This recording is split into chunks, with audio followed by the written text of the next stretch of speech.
ನಮಸ್ಕಾರ ಬಂಧುಗಳೇ, ಮಂಗಳವಾರದ ಈ ದಿನವು ಶುಕ್ಲಯೋಗದಲ್ಲಿ ಬಂದಿದೆ. ಶುಕ್ಲಯೋಗವು ಅತ್ಯಂತ ಮಂಗಳಕರ ಯೋಗ ಮತ್ತು ಈ ಯೋಗವು ಬೆಳಕು, ಶುದ್ಧತೆ ಮತ್ತು ವಿನಯತೆಯನ್ನು ಪ್ರತಿನಿಧಿಸುತ್ತದೆ. ಮಂಗಳಕರ ಯೋಗದ ಮಂಗಳವಾರದ ಈ ದಿನ ನಾವು ಶ್ರೀ ಮಂಗಳದೇವರ ಒಂದು ಶಕ್ತಿಶಾಲಿ ಮಂತ್ರವನ್ನು ಪಾರಾಯಣ ಮಾಡಿದ್ದೇವೆ. ಸ್ಕಂದ ಪುರಾಣದಿಂದ ತೆಗೆದುಕೊಂಡಿರುವ ಈ ಮಂತ್ರವನ್ನು ಇಂದು ಪ್ರಾತಃ ಕಾಲದಲ್ಲಿ 108 ಬಾರಿ ಹಾಗೂ ಸಾಯಂಕಾಲದಲ್ಲಿ 108 ಬಾರಿ ಪಾರಾಯಣ ಅಥವಾ ಶ್ರವಣ ಮಾಡಿದರೆ ಋಣಗಳೆಲ್ಲ ತೀರುತ್ತವೆ, ಸಮಸ್ತ ಸನ್ಮಂಗಳ ಫಲಗಳು ದೊರೆಯುತ್ತವೆ, ಅಪಾರ ಧನಲಾಭವಾಗುತ್ತದೆ, ದೌರ್ಭಾಗ್ಯ ಮತ್ತು ದರಿದ್ರತೆ ದೂರವಾಗುತ್ತದೆ, ಜೀವನದಲ್ಲಿ ಉತ್ತರೋತ್ತರ ಅಭಿವೃದ್ಧಿ ದೊರೆಯುತ್ತದೆ, ಮನಸ್ಸು ಶುದ್ಧವಾಗುತ್ತದೆ, ಕೀರ್ತಿ ಪ್ರಾಪ್ತಿಯಾಗುತ್ತದೆ ಮತ್ತು ವಿದ್ಯೆ ವೃದ್ಧಿಯಾಗುತ್ತದೆ. ಇಂದಿನ ಮನೆಮದ್ದು ಹೀಗಿದೆ: ಜ್ವರ ಬಂದಾಗ ಈ ಮನೆಮದ್ದನ್ನು ಉಪಯೋಗಿಸಿ. 20 ರಿಂದ 30 ತುಳಸಿ ಎಲೆಗಳನ್ನು ತಂದು ಅವುಗಳನ್ನು ಚೆನ್ನಾಗಿ ತೊಳೆಯಿರಿ. ನಂತರ ಈ ಎಲೆಗಳನ್ನು ಜಜ್ಜಿ ರಸವನ್ನು ತೆಗೆಯಿರಿ. ಈ ರಸಕ್ಕೆ 2 ರಿಂದ 3 ಚಿಟಕಿ ಜೀರಿಗೆ ಪುಡಿ ಮತ್ತು 2 ರಿಂದ 3 ಚಿಟಕಿ ಕರಿಮೆಣಸಿನ ಪುಡಿಯನ್ನು ಹಾಕಿ ಈ ರಸವನ್ನು ಕುಡಿಯಿರಿ. ಈ ರಸವನ್ನು ದಿನಕ್ಕೆ 3 ಬಾರಿ 3 ದಿನಗಳ ಕಾಲ ಸೇವಿಸಿ. ತುಂಬಾ ಹೆಚ್ಚು ಜ್ವರವಿದ್ದರೆ ವೈದ್ಯರನ್ನು ಸಂಪರ್ಕಿಸಿ. ಬಂಧುಗಳೇ, ನೀವು ಚಾನಲಿಗೆ ಹೊಸದಾಗಿ ಬಂದಿದ್ದರೆ ಚಾನಲನ್ನು ಸಬ್ಸ್ಕ್ರೈಬ್ ಮಾಡಿ, ಹತ್ತಿರ ಇರುವ ಬೆಲ್ ಬಟನ್ ಪ್ರೆಸ್ ಮಾಡಿ, ಆಲ್ ಅನ್ನುವ ಆಪ್ಷನ್ ಅನ್ನು ಸೆಲೆಕ್ಟ್ ಮಾಡಿ. ನೀವು ಸಬ್ಸ್ಕ್ರೈಬ್ ಮಾಡಿದರೆ ನಮಗೂ ಇನ್ನೂ ಹೆಚ್ಚು ವಿಡಿಯೋ ಮಾಡಲು ಸ್ಫೂರ್ತಿ ಸಿಗುತ್ತದೆ ಮತ್ತು ನಿಮಗೂ ನಮ್ಮ ಹೊಸ ವಿಡಿಯೋ ಅಪ್ಲೋಡ್ ಆದ ತಕ್ಷಣವೇ ಸಿಗುತ್ತದೆ. ಮಂತ್ರಶ್ರವಣ ಮಾಡುವಾಗ ಓಂ ಮಂಗಳದೇವಾಯ ನಮಃ ಎಂದು ಕಮೆಂಟ್ ಮಾಡಿ ಬಂಧುಗಳೇ. ಮಂತ್ರ ಪಾರಾಯಣವನ್ನು ಶುರು ಮಾಡೋಣ. ಋಣಂ ತಸ್ಯ ಚ ದೌರ್ಭಾಗ್ಯಂ ದಾರಿದ್ರ್ಯಂ ಚ ವಿನಶ್ಯತಿ, ಧನಂ ಪ್ರಾಪ್ನೋತಿ ವಿಪುಲಂ ಸ್ತ್ರಿಯಂ ಚೈವ ಮನೋರಮಾಂ. ಋಣಂ ತಸ್ಯ ಚ ದೌರ್ಭಾಗ್ಯಂ ದಾರಿದ್ರ್ಯಂ ಚ ವಿನಶ್ಯತಿ, ಧನಂ ಪ್ರಾಪ್ನೋತಿ ವಿಪುಲಂ ಸ್ತ್ರಿಯಂ ಚೈವ ಮನೋರಮಾಂ. ಋಣಂ ತಸ್ಯ ಚ ದೌರ್ಭಾಗ್ಯಂ ದಾರಿದ್ರ್ಯಂ ಚ ವಿನಶ್ಯತಿ, ಧನಂ ಪ್ರಾಪ್ನೋತಿ ವಿಪುಲಂ ಸ್ತ್ರಿಯಂ ಚೈವ ಮನೋರಮಾಂ. ಋಣಂ ತಸ್ಯ ಚ ದೌರ್ಭಾಗ್ಯಂ ದಾರಿದ್ರ್ಯಂ ಚ ವಿನಶ್ಯತಿ, ಧನಂ ಪ್ರಾಪ್ನೋತಿ ವಿಪುಲಂ ಸ್ತ್ರಿಯಂ ಚೈವ ಮನೋರಮಾಂ. ಋಣಂ ತಸ್ಯ ಚ ದೌರ್ಭಾಗ್ಯಂ ದಾರಿದ್ರ್ಯಂ ಚ ವಿನಶ್ಯತಿ, ಧನಂ ಪ್ರಾಪ್ನೋತಿ ವಿಪುಲಂ ಸ್ತ್ರಿಯಂ ಚೈವ ಮನೋರಮಾಂ. ಋಣಂ ತಸ್ಯ ಚ ದೌರ್ಭಾಗ್ಯಂ ದಾರಿದ್ರ್ಯಂ ಚ ವಿನಶ್ಯತಿ, ಧನಂ ಪ್ರಾಪ್ನೋತಿ ವಿಪುಲಂ ಸ್ತ್ರಿಯಂ ಚೈವ ಮನೋರಮಾಂ. ಋಣಂ ತಸ್ಯ ಚ ದೌರ್ಭಾಗ್ಯಂ ದಾರಿದ್ರ್ಯಂ ಚ ವಿನಶ್ಯತಿ, ಧನಂ ಪ್ರಾಪ್ನೋತಿ ವಿಪುಲಂ ಸ್ತ್ರಿಯಂ ಚೈವ ಮನೋರಮಾಂ. ಋಣಂ ತಸ್ಯ ಚ ದೌರ್ಭಾಗ್ಯಂ ದಾರಿದ್ರ್ಯಂ ಚ ವಿನಶ್ಯತಿ, ಧನಂ ಪ್ರಾಪ್ನೋತಿ ವಿಪುಲಂ ಸ್ತ್ರಿಯಂ ಚೈವ ಮನೋರಮಾಂ. ಋಣಂ ತಸ್ಯ ಚ ದೌರ್ಭಾಗ್ಯಂ ದಾರಿದ್ರ್ಯಂ ಚ ವಿನಶ್ಯತಿ, ಧನಂ ಪ್ರಾಪ್ನೋತಿ ವಿಪುಲಂ ಸ್ತ್ರಿಯಂ ಚೈವ ಮನೋರಮಾಂ. ಋಣಂ ತಸ್ಯ ಚ ದೌರ್ಭಾಗ್ಯಂ ದಾರಿದ್ರ್ಯಂ ಚ ವಿನಶ್ಯತಿ, ಧನಂ ಪ್ರಾಪ್ನೋತಿ ವಿಪುಲಂ ಸ್ತ್ರಿಯಂ ಚೈವ ಮನೋರಮಾಂ. ಋಣಂ ತಸ್ಯ ಚ ದೌರ್ಭಾಗ್ಯಂ ದಾರಿದ್ರ್ಯಂ ಚ ವಿನಶ್ಯತಿ, धनं प्राप्नोति विपुलं स्त्रियं चैव मनोरमाम् ऋणं तस्य च दौर्भाग्यं दारिद्र्यं च विनश्यति धनं प्राप्नोति विपुलं स्त्रियं चैव मनोरमाम् ऋणं तस्य च दौर्भाग्यं दारिद्र्यं च विनश्यति धनं प्राप्नोति विपुलं स्त्रियं चैव मनोरमाम् ऋणं तस्य च दौर्भाग्यं दारिद्र्यं च विनश्यति धनं प्राप्नोति विपुलं स्त्रियं चैव मनोरमाम् ऋणं तस्य च दौर्भाग्यं दारिद्र्यं च विनश्यति धनं प्राप्नोति विपुलं स्त्रियं चैव मनोरमाम् ऋणं तस्य च दौर्भाग्यं दारिद्र्यं च विनश्यति धनं प्राप्नोति विपुलं स्त्रियं चैव मनोरमाम् ऋणं तस्य च दौर्भाग्यं दारिद्र्यं च विनश्यति धनं प्राप्नोति विपुलं स्त्रियं चैव मनोरमाम् ऋणं तस्य च दौर्भाग्यं दारिद्र्यं च विनश्यति धनं प्राप्नोति विपुलं स्त्रियं चैव मनोरमाम् ऋणं तस्य च दौर्भाग्यं दारिद्र्यं च विनश्यति धनं प्राप्नोति विपुलं स्त्रियं चैव मनोरमाम् ऋणं तस्य च दौर्भाग्यं दारिद्र्यं च विनश्यति धनं प्राप्नोति विपुलं स्त्रियं चैव मनोरमाम् ऋणं तस्य च दौर्भाग्यं दारिद्र्यं च विनश्यति धनं प्राप्नोति विपुलं स्त्रियं चैव मनोरमाम् ऋणं तस्य च दौर्भाग्यं दारिद्र्यं च विनश्यति धनं प्राप्नोति विपुलं स्त्रियं चैव मनोरमाम् ऋणं तस्य च दौर्भाग्यं दारिद्र्यं च विनश्यति धनं प्राप्नोति विपुलं स्त्रियं चैव मनोरमाम् ऋणं तस्य च दौर्भाग्यं दारिद्र्यं च विनश्यति धनं प्राप्नोति विपुलं स्त्रियं चैव मनोरमाम् ऋणं तस्य च दौर्भाग्यं दारिद्र्यं च विनश्यति धनं प्राप्नोति विपुलं स्त्रियं चैव मनोरमाम् ऋणं तस्य च दौर्भाग्यं दारिद्र्यं च विनश्यति धनं प्राप्नोति विपुलं स्त्रियं चैव मनोरमाम्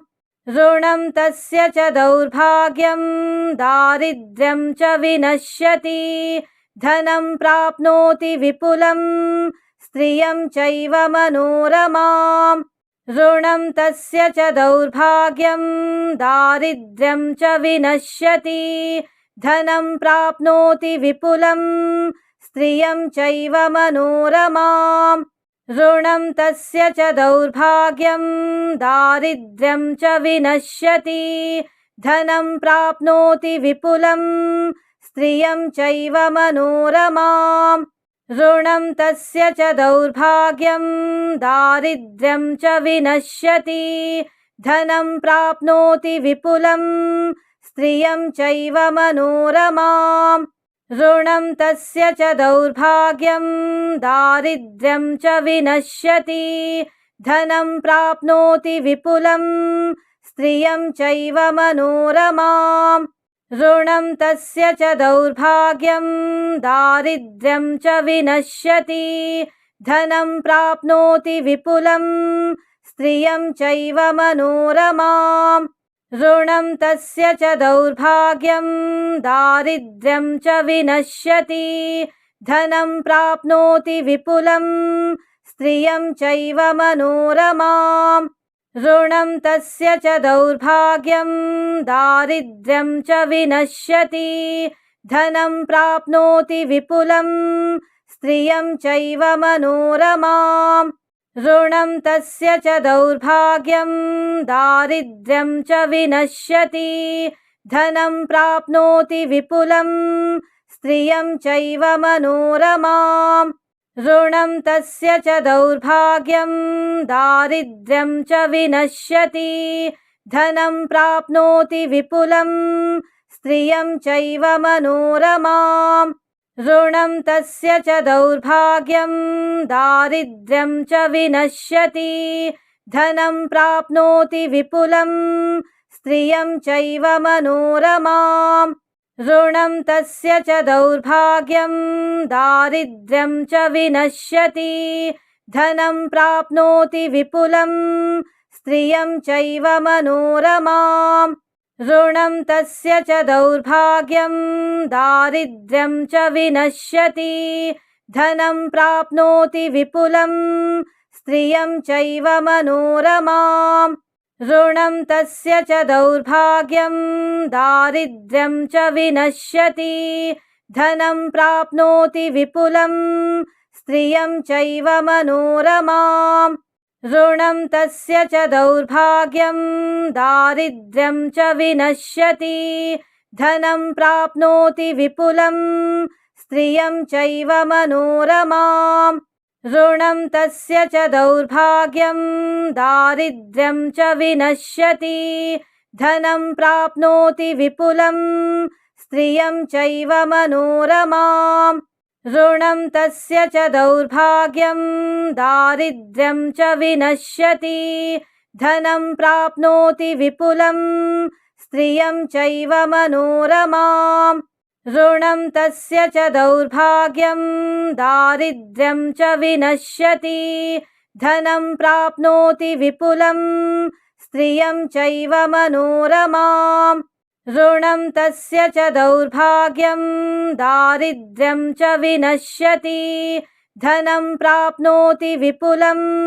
स्त्रियं चैव मनोरमाम् ऋणं तस्य च दौर्भाग्यं दारिद्र्यं च विनश्यति धनं प्राप्नोति विपुलं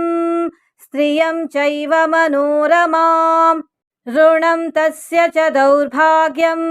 दारिद्र्यं च विनश्यति धनं प्राप्नोति विपुलं स्त्रियं चैव मनोरमाम् ऋणं तस्य च दौर्भाग्यं दारिद्र्यं च विनश्यति धनं प्राप्नोति विपुलं स्त्रियं चैव मनोरमाम् ऋणं तस्य च दौर्भाग्यं दारिद्र्यं च विनश्यति धनं प्राप्नोति विपुलं स्त्रियं चैव मनोरमाम् ऋणं तस्य च दौर्भाग्यं दारिद्र्यं च विनश्यति धनं प्राप्नोति विपुलं स्त्रियं चैव मनोरमाम् ऋणं तस्य च दौर्भाग्यं दारिद्र्यं च विनश्यति धनं प्राप्नोति विपुलं स्त्रियं चैव मनोरमाम् ऋणं तस्य च दौर्भाग्यं दारिद्र्यं च विनश्यति धनं प्राप्नोति विपुलं स्त्रियं चैव मनोरमाम् ऋणं तस्य च दौर्भाग्यं दारिद्र्यं च विनश्यति धनं प्राप्नोति विपुलं स्त्रियं चैव मनोरमाम् ऋणं तस्य च दौर्भाग्यं दारिद्र्यं च विनश्यति धनं प्राप्नोति विपुलं स्त्रियं चैव मनोरमाम् ऋणं तस्य च दौर्भाग्यं दारिद्र्यं च विनश्यति धनं प्राप्नोति विपुलं स्त्रियं चैव मनोरमाम् ऋणं तस्य च दौर्भाग्यं दारिद्र्यं च विनश्यति धनं प्राप्नोति विपुलं स्त्रियं चैव मनोरमाम् ऋणं तस्य च दौर्भाग्यं दारिद्र्यं च विनश्यति धनं प्राप्नोति विपुलं स्त्रियं चैव मनोरमाम् ऋणं तस्य च दौर्भाग्यं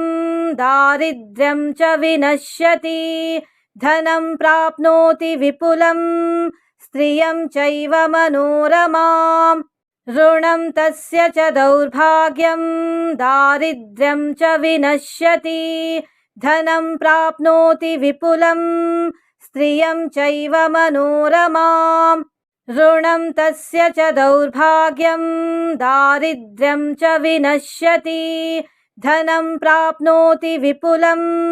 स्त्रियं चैव मनोरमाम् ऋणं तस्य च दौर्भाग्यं दारिद्र्यं च विनश्यति धनं प्राप्नोति विपुलं स्त्रियं चैव मनोरमाम् ऋणं तस्य च दौर्भाग्यं दारिद्र्यं च विनश्यति धनं प्राप्नोति विपुलं स्त्रियं चैव मनोरमाम् ऋणं तस्य च दौर्भाग्यं दारिद्र्यं च विनश्यति धनं प्राप्नोति विपुलं स्त्रियं चैव मनोरमाम् ऋणं तस्य च दौर्भाग्यं दारिद्र्यं च विनश्यति धनं प्राप्नोति विपुलं स्त्रियं चैव मनोरमाम् ऋणं तस्य च दौर्भाग्यं दारिद्र्यं च विनश्यति धनं प्राप्नोति विपुलं स्त्रियं चैव मनोरमाम् ऋणं तस्य च दौर्भाग्यं दारिद्र्यं च विनश्यति धनं प्राप्नोति विपुलं स्त्रियं चैव मनोरमाम् ऋणं तस्य च दौर्भाग्यं दारिद्र्यं च विनश्यति धनं प्राप्नोति विपुलं स्त्रियं चैव मनोरमाम् ऋणं तस्य च दौर्भाग्यं दारिद्र्यं च विनश्यति धनं प्राप्नोति विपुलं स्त्रियं चैव मनोरमाम् ऋणं तस्य च दौर्भाग्यं दारिद्र्यं च विनश्यति धनं प्राप्नोति विपुलं स्त्रियं चैव मनोरमाम् ऋणं तस्य च दौर्भाग्यं दारिद्र्यं च विनश्यति धनं प्राप्नोति विपुलं स्त्रियं चैव मनोरमाम् ऋणं तस्य च दौर्भाग्यं दारिद्र्यं च विनश्यति धनं प्राप्नोति विपुलं स्त्रियं चैव मनोरमाम् ऋणं तस्य च दौर्भाग्यं दारिद्र्यं च विनश्यति धनं प्राप्नोति विपुलं स्त्रियं चैव मनोरमाम् ऋणं तस्य च दौर्भाग्यं दारिद्र्यं च विनश्यति धनं प्राप्नोति विपुलं स्त्रियं चैव मनोरमाम् ऋणं तस्य च दौर्भाग्यं दारिद्र्यं च विनश्यति धनं प्राप्नोति विपुलं स्त्रियं चैव मनोरमाम् ऋणं तस्य च दौर्भाग्यं दारिद्र्यं च विनश्यति धनं प्राप्नोति विपुलं स्त्रियं चैव मनोरमाम् ऋणं तस्य च दौर्भाग्यं दारिद्र्यं च विनश्यति धनं प्राप्नोति विपुलं स्त्रियं चैव मनोरमाम् ऋणं तस्य च दौर्भाग्यं दारिद्र्यं च विनश्यति धनं प्राप्नोति विपुलं स्त्रियं चैव मनोरमाम् ऋणं तस्य च दौर्भाग्यं दारिद्र्यं च विनश्यति धनं प्राप्नोति विपुलं स्त्रियं चैव मनोरमाम् ऋणं तस्य च दौर्भाग्यं दारिद्र्यं च विनश्यति धनं प्राप्नोति विपुलं स्त्रियं चैव मनोरमाम् ऋणं तस्य च दौर्भाग्यं दारिद्र्यं च विनश्यति धनं प्राप्नोति विपुलं स्त्रियं चैव मनोरमाम् ऋणं तस्य च दौर्भाग्यं दारिद्र्यं च विनश्यति धनं प्राप्नोति विपुलं स्त्रियं चैव मनोरमाम् ऋणं तस्य च दौर्भाग्यं दारिद्र्यं च विनश्यति धनं प्राप्नोति विपुलं स्त्रियं चैव मनोरमाम् ऋणं तस्य च दौर्भाग्यं दारिद्र्यं च विनश्यति धनं प्राप्नोति विपुलं स्त्रियं चैव मनोरमाम् ऋणं तस्य च दौर्भाग्यं दारिद्र्यं च विनश्यति धनं प्राप्नोति विपुलं स्त्रियं चैव मनोरमाम् ऋणं तस्य च दौर्भाग्यं दारिद्र्यं च विनश्यति धनं प्राप्नोति विपुलं स्त्रियं चैव मनोरमाम् ऋणं तस्य च दौर्भाग्यं दारिद्र्यं च विनश्यति धनं प्राप्नोति विपुलं स्त्रियं चैव मनोरमाम् ऋणं तस्य च दौर्भाग्यं दारिद्र्यं च विनश्यति धनं प्राप्नोति विपुलं स्त्रियं चैव मनोरमाम् ऋणं तस्य च दौर्भाग्यं दारिद्र्यं च विनश्यति धनं प्राप्नोति विपुलं स्त्रियं चैव मनोरमाम् ऋणं तस्य च दौर्भाग्यं दारिद्र्यं च विनश्यति धनं प्राप्नोति विपुलं स्त्रियं चैव मनोरमाम् ऋणं तस्य च दौर्भाग्यं दारिद्र्यं च विनश्यति धनं प्राप्नोति विपुलं स्त्रियं चैव मनोरमाम् ऋणं तस्य च दौर्भाग्यं दारिद्र्यं च विनश्यति धनं प्राप्नोति विपुलं स्त्रियं चैव मनोरमाम् ऋणं तस्य च दौर्भाग्यं दारिद्र्यं च विनश्यति धनं प्राप्नोति विपुलं स्त्रियं चैव मनोरमाम् ऋणं तस्य च दौर्भाग्यं दारिद्र्यं च विनश्यति धनं प्राप्नोति विपुलं स्त्रियं चैव मनोरमाम् ऋणं तस्य च दौर्भाग्यं दारिद्र्यं च विनश्यति धनं प्राप्नोति विपुलं स्त्रियं चैव मनोरमाम् ऋणं तस्य च दौर्भाग्यं दारिद्र्यं च विनश्यति धनं प्राप्नोति विपुलं स्त्रियं चैव मनोरमाम् ऋणं तस्य च दौर्भाग्यं दारिद्र्यं च विनश्यति धनं प्राप्नोति विपुलं स्त्रियं चैव मनोरमाम् ऋणं तस्य च दौर्भाग्यं दारिद्र्यं च विनश्यति धनं प्राप्नोति विपुलं स्त्रियं चैव मनोरमाम् ऋणं तस्य च दौर्भाग्यं दारिद्र्यं च विनश्यति धनं प्राप्नोति विपुलं स्त्रियं चैव मनोरमाम् ऋणं तस्य च दौर्भाग्यं दारिद्र्यं च विनश्यति धनं प्राप्नोति विपुलं स्त्रियं चैव मनोरमाम् ऋणं तस्य च दौर्भाग्यं दारिद्र्यं च विनश्यति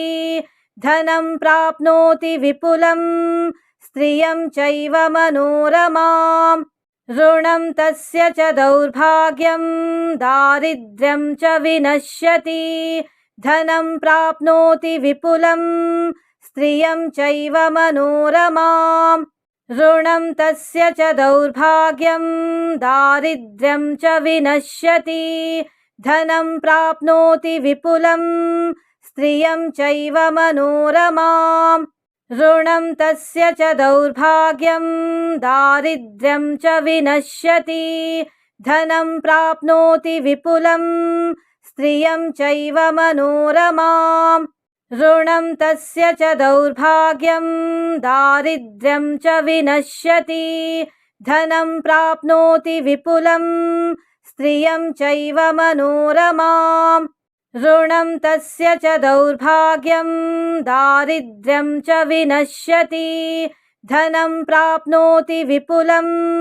स्त्रियं चैव मनोरमाम् ऋणं तस्य च दौर्भाग्यं दारिद्र्यं च विनश्यति धनं प्राप्नोति विपुलं स्त्रियं चैव मनोरमाम् ऋणं तस्य च दौर्भाग्यं दारिद्र्यं च विनश्यति धनं प्राप्नोति विपुलं स्त्रियं चैव मनोरमाम् ऋणं तस्य च दौर्भाग्यं दारिद्र्यं च विनश्यति धनं प्राप्नोति विपुलं स्त्रियं चैव मनोरमाम्